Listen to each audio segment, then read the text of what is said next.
It's March 10th, 2020, and Warzone releases to the public and instantly becomes a massive success. With over 50 million registered accounts in the first month, Call of Duty Warzone becomes one of the most popular video games of all time. Fast forward to 2025 and Warzone has a fraction of the player count it used to have when the game was in its prime. So, what went wrong with Call of Duty Warzone? Why did so many players leave the game, and what led to the game's ultimate decline?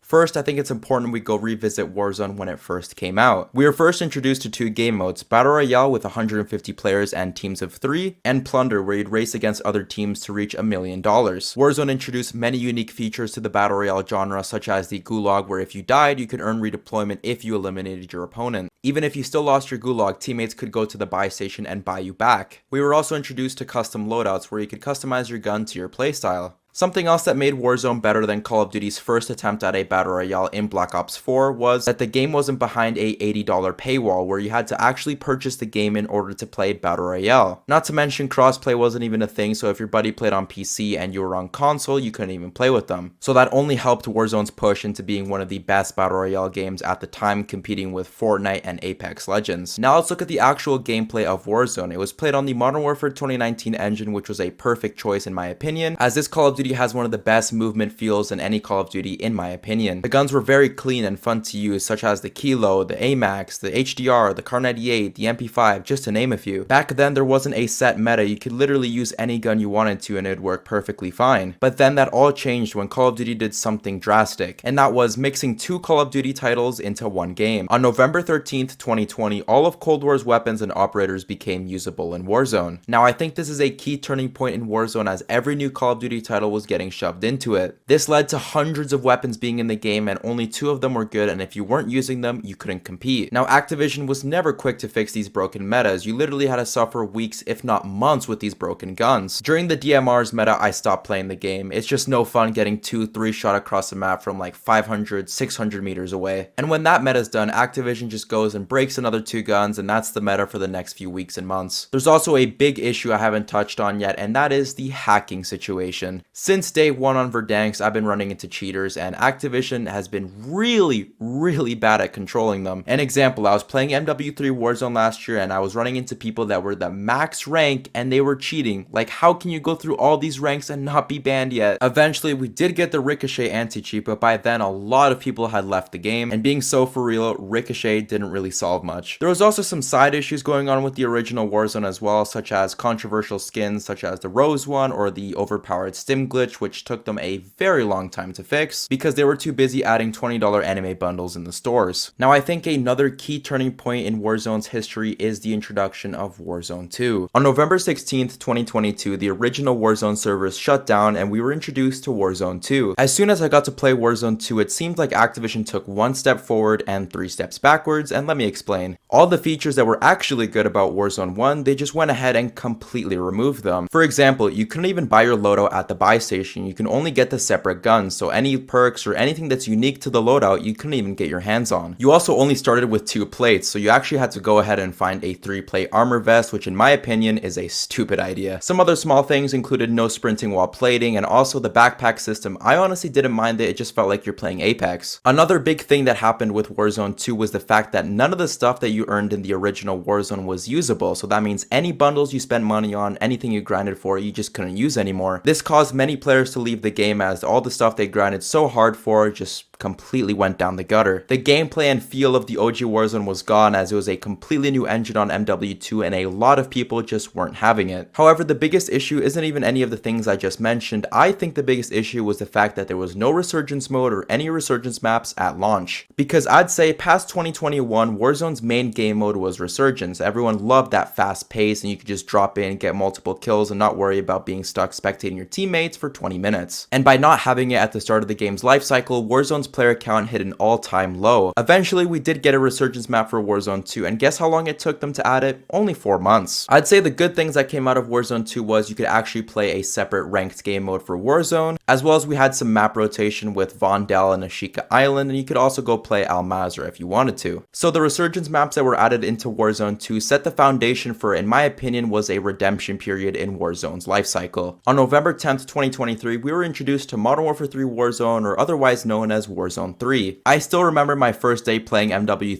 Warzone, and it was actually such a nice experience. The gameplay of MW 2019 Warzone was back. You could slide cancel, you could do all that stuff you used to be able to do. The guns in MW3 actually felt really nice as well. They were fun to use. The SMGs in this game were just super fun to use, like the Superi, the WSP9, the HRM, the Striker, and many more. A couple of months after Warzone 3 launched, we saw the return of Rebirth Island, which is in my opinion the best Warzone map of all time. And by this point, we had 4 resurgence maps to play. You could play Vondel, Ashika Island, Fortune's Keep, Rebirth Island, and Battle Royale on Urzikstan. Warzone's player count spiked back up when Rebirth Island dropped, and everyone seemed like they were having a good time again. The map rotation helped players stay engaged, and you didn't have to play the same map over and over again. And once again, this all changed when on November 14th, 2024, we saw the introduction of Black Ops 6 Warzone. Once again, we were switched to yet another engine and a completely new gameplay experience for Warzone. We are introduced yet again to a whole new weapon pool as well as Omni movement. Now me personally, I don't really mind the Omni movement. It's a hit or miss. You either love it or you hate it. But guess what guys, they completely removed all the variety we had in the MW3 Warzone. We are now stuck playing only one resurgence map, being Area 99, which was a completely new one. I get it, they want players to play it, but just give us some variety like we were used to. Eventually Rebirth Island did return, and Area 99 just kind of disappeared. Like, I honestly don't know where it went. So many players who returned in MW3 Warzone once again left when Black Ops 6 came out. This was for many reasons, such as lack of variety, just too many games being merged into Warzone, and also the fact that Activision still hasn't been able to fix the hacking situation that started over 5 years ago now. What they tried to do to get players' attention again was bringing back the once beloved Warzone map Verdansk. And don't get me wrong, it was fun to play, but after about 2 weeks I just pushed it aside. Which brings us to present day Warzone, where as of right now you can only play one resurgence map, which is Rebirth Island, and one Battle Royale map, which is Verdansk. So that brings us to what I think Activision should have done to keep Warzone a balanced game and also a fun experience. I think Warzone should have been its own separate game instead of being merged into every single Call of Duty release since Modern Warfare 2019. It just feels like a content bloat for Warzone. You just have too many things to use in the game and very few of them are viable options. And since Warzone is Activision's main moneymaker now, it takes away the attention from multiplayer and zombies, and that community is left behind. An example of this was MW3 Zombies. It literally was you running around a Warzone map. So by having Warzone on a separate game, you can actually have the attention on Warzone and the attention on multiplayer and zombies on the current Call of Duty game, which in this case is Black Ops 6.